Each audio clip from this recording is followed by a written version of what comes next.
So, you're thinking of buying the GH5 Mark 1. It's a pretty legendary camera, but it came out in 2017, which means it's kind of old. So, let's figure out, is the GH5 Mark 1 still worth it, and how does it compare to the other cameras, including the GH5 Mark 2 that just came out?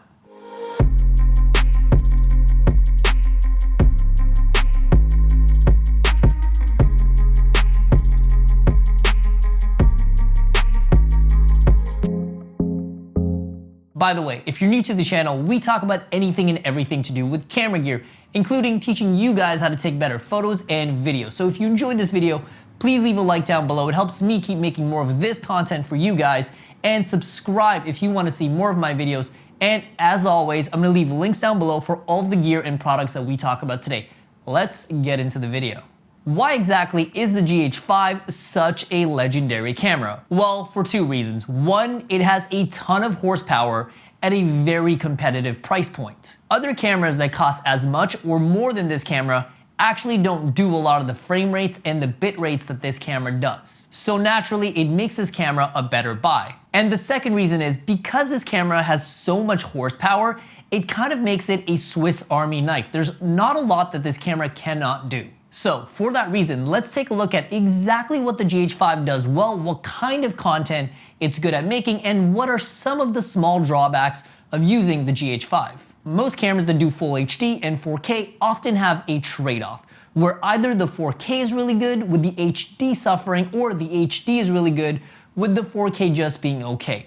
But with the GH5, both the full HD and 4K are good. This camera is extremely sharp and super detailed, regardless of what resolution and format you shoot in. And that key piece of information is really useful for figuring out if this camera is right for the kind of stuff you're shooting. So the first thing I want to talk about is product photography and video. I ended up shooting some product photos and videos in studio, and I was really happy with the results. When it came to photos, I ended up shooting the Canon M50 Mark 1 in studio, and I have to say I was pretty blown away. The images were sharp, crisp, and the colors were surprisingly vibrant. And surprisingly, those photos turned out so good that I ended up using them for a YouTube thumbnail. I think I'm gonna make the switch and actually shoot all of my YouTube thumbnails on the GH5 Mark 1 now. As for shooting speeds, this camera does 12 frames per second at 20 megapixels, which is the full sensor resolution. But if you drop down your resolution to either 18 or 8, this camera actually does 30 frames per second or 60 frames per second, which is blazing fast, but I recommend you stay away from it because for something like this, you really want to get all the resolution that you can. Unless you don't care about the photo quality, I do not recommend getting into those gimmicky modes where you drop resolution. They never really look that good. The experience of shooting photos with this camera is really easy and satisfying. Honestly, 5 out of 5. As for videos, this camera was just as impressive. I got a sharp, clean image, especially with the 4K. I was able to zoom in and out without any loss of detail. So if you're shooting anything that needs a lot of detail and close-ups, this camera is going to do a great job. This camera does look good for products, but if that's all you use it for, you're honestly wasting this camera, because where this camera really shines is content creation and cinematic video. So what exactly makes this camera so good when it comes to content creation? The answer to that question is kind of nerdy, so bear with me. The first reason is probably one of the most impressive things about this camera. It does 4K in 10-bit color at 422 at 400 megabits per second. Told you it was nerdy. Basically what that means is you're getting all of the colors, the data, the resolution that you would normally find in a proper $4,000 to $5,000 or even $8,000 cinema camera. You are getting a ton of horsepower. If you're somebody that wants to shoot something absolutely beautiful that just makes people lose their mind for YouTube, and you really want to play around with the colors, you really want to make something that looks like a commercial, this camera has you covered. You have more than enough horsepower. It's pretty amazing how much you're getting for such a low price in this camera. And the second reason is this camera does 4K at 60 frames per second, which is pretty rare, especially in the camera at this price point. However, something to note is that at 60 frames per second, it only does 420 at 8-bit color. But that's where the GH5 Mark II comes in, because this camera does 4K at 60 frames per second at 10-bit color in 422. I will talk more about the Mark II later in this video, but one of the big advantages of this camera is the fact that it does 10-bit color throughout all of the frame rates, all of the modes. A lot of times the GH5 Mark I has to go to 8-bit color or 420 colors simply because it doesn't have the processing power, and the GH5 Mark II fills in all of those gaps. And besides the frame rates, one of the reasons these cameras are so good when it comes to video is the fact that they're really designed with video in mind. A lot of cameras that look like this are really made for photos, and the design really isn't there to support proper video production. Thankfully, Panasonic really thought through the design when it came to these cameras. The ergonomics of this camera, of how it feels in your hands, where the headphone jacks are, where the buttons are, how the menus are arranged, really lend to a positive video experience. Also, both of these cameras have a joystick on the back that makes it really easy to navigate the menus or any of your settings. Plus,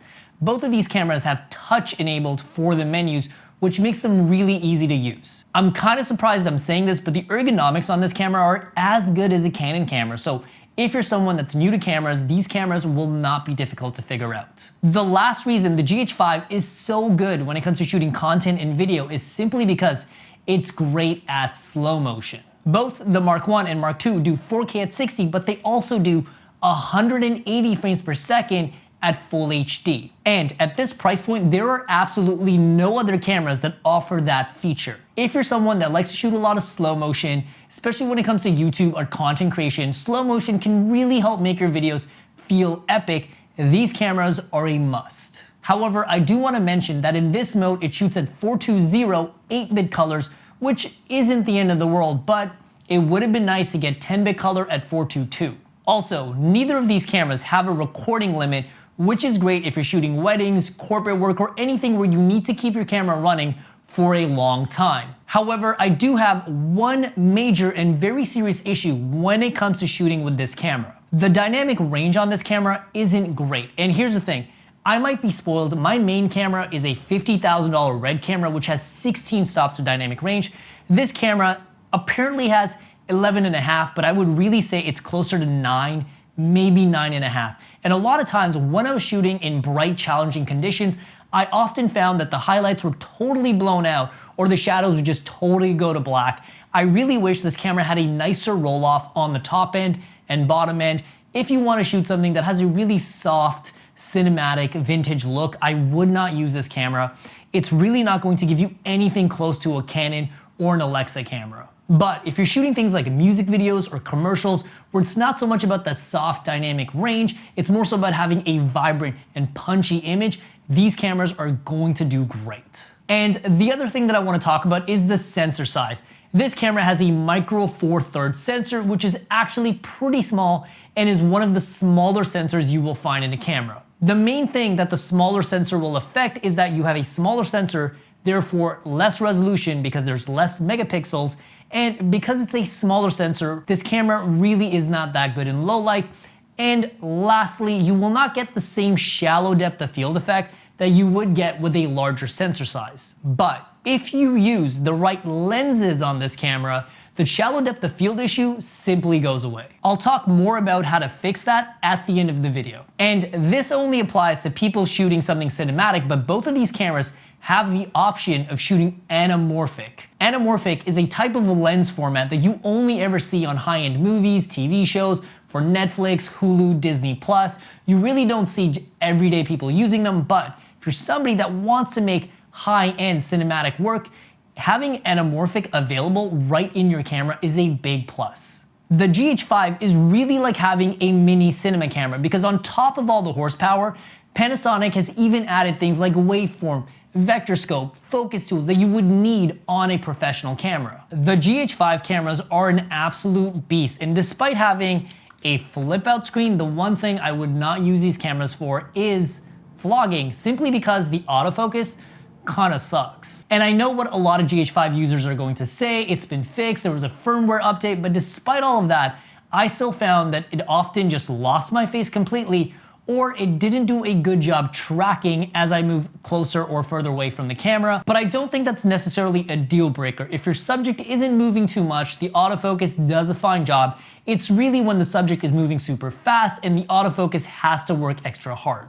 Also, a quick side note, this camera has a really cool feature called an electronic focus pull. Basically, you can set 2 different focus points and the camera will change focus for you. This is really helpful if you're doing some sort of complicated camera move and you don't have a focus puller, or if you're doing product photography and you need the focus points to change during your product shot. This is a super useful feature to have. I don't think everybody's gonna use it, but it's pretty nifty. One place that this camera really shines is the stabilization. This camera will give you smooth footage even if you're not great at holding the camera. The stabilization built into this camera is fantastic. Also, speaking of design and lenses, earlier in this video I mentioned because of the Micro Four Thirds sensor, you're going to get less of that shallow depth of field effect, but it's really easy to fix. One of the benefits of having a smaller sensor is that the lenses you get for this camera are going to be a lot cheaper because they're going to need less glass, and because of that, you're going to be able to get higher quality lenses for this camera at a much lower price. When it comes to shallow depth of field, the 2 main things that affect that are your aperture size and your focal length. You're going to be able to get high quality lenses with very fast apertures. On top of that, to really dial in that shallow depth of field look, you wanna make sure you're shooting on a tight focal length, somewhere between a 35, 50, or an 85mm lens with a fast aperture and a tight focal length. You're going to get relatively the same amount of depth of field and bokeh as you would on a larger sensor. And considering how powerful the GH5 is, chances are you want it to be more than just a paperweight. Which is why I'm gonna show you how to get the most out of your camera and how to create a profitable side hustle just using your camera. A lot of you guys probably know me as the guy that reviews cameras on YouTube. But what a lot of people don't know is that I also work in the film industry shooting commercials and music videos full time as a director and cinematographer. I've been lucky enough to work with brands like Nike, Lululemon, Canada Goose, Sephora, and award-winning films and music videos. But not only that, I've even helped dozens of my friends turn their casual interest in photography and video into a high-paying side hustle. So it only made sense to share the exact same information with you guys that watch my YouTube videos. So if you're interested in learning how to take the camera you already own or the one that you might be buying and figure out how to turn this liability into a full-time asset that makes you money, you definitely want to check out my new course, Side Hustle Pro. Because in this course, I'm going to show you how to make money doing something you love and you already do for free. The first thing I'm going to show you is how to technically master your camera. I'm going to teach you everything you need to know, all the settings, the dials, the technical information so that you can shoot like a pro. The second thing I'm going to do is share all of my creative secrets on how to make compelling content that clients will pay top dollar for. But the most important thing that I'm going to show you isn't anything to do with your camera. I'm going to show you how to build a business. I'm going to show you how to find, attract, and maintain relationships with high-paying clients without having to work full-time hours. On top of that, we have the Pro Focus modules. These are modules dedicated to specific niches of video like music videos, filmmaking, commercials, real estate, on how to get into a specific niche in video and how to dominate and really build a career in that space. Plus, we have experts in that field that are going to show you exactly what to do in every single module. So, if you're interested in learning more, check out the link down below to Side Hustle Pro. And for anybody that signs up with the link down below, you'll actually get my Lightroom presets and my cinematic LUTs absolutely for free so that you can start taking your work to the next level right away for free. Check out the link down below and let's get back into the video. Last but not least, let's talk about the GH5 Mark 1 and the Mark 2. Which camera is right for you and how do these cameras stack up to the other cameras on the market? The main thing that makes the GH5 so attractive is the price point. There's really nothing else on the market that will give you the same data rates and the horsepower at this price point. But a lot of you guys may not need all that horsepower and you would actually want a camera with better colors, a larger sensor. In that case, I would also look at the Fuji X-T3. It also does 4K at 60, but at a slightly lower color depth. However, the big trade-off is the autofocus is slightly better, but it also has a bigger sensor size. You will get an APS-C size sensor. If autofocus is really important to you, I would look into the Sony cameras like a6100 or the a6600 because the Sony cameras have the best autofocusing system, period. Those cameras are also slightly cheaper, but they take away features like 4K 60 and 10-bit color. And last but not least, is the GH5 Mark II worth over the GH5 Mark I? The price difference is about $250 to $350 depending on where you live. Personally, I do think it's worth the upgrade. If you already have a GH5 Mark I and you want things like 4K 60, all that good stuff, sell the Mark I, get the Mark II. But if you don't have a GH5 at all, I do recommend picking up the Mark II over the Mark I and paying that little bit of extra money. However, there is something that I have to mention. If the sensor size in this camera is an issue for you, you really should consider the Panasonic S5 instead, because for only an extra $200 over the Mark II, you can actually get a full frame camera with way better low light capabilities and basically the same internal horsepower. On top of that, there is a Panasonic GH6 coming out at the end of this year. So if you don't have a camera and you want to get started right now, I recommend picking up the GH5 Mark II. If you have a little bit more of a budget, I do recommend picking up the S5. And if you can wait, if you're not in too much of a rush, I would just wait until the 6 comes out, see how that is, and most likely the price of the S5 will also go down, and I would pick that up at a lower price. Well guys, that's pretty much it for my review on the GH5 Mark I. Is it still worth it? And I have to say, I do think it is. If you can spring that little bit of extra cash, I do recommend jumping on the Mark II. Let me know in the comments down below which camera you're getting or if you're waiting for the Mark VI. And if you want to learn how to start your own profitable side hustle, make sure to check out the Side Hustle Pro course in the link down below, and I'll see you guys in the next video. Peace.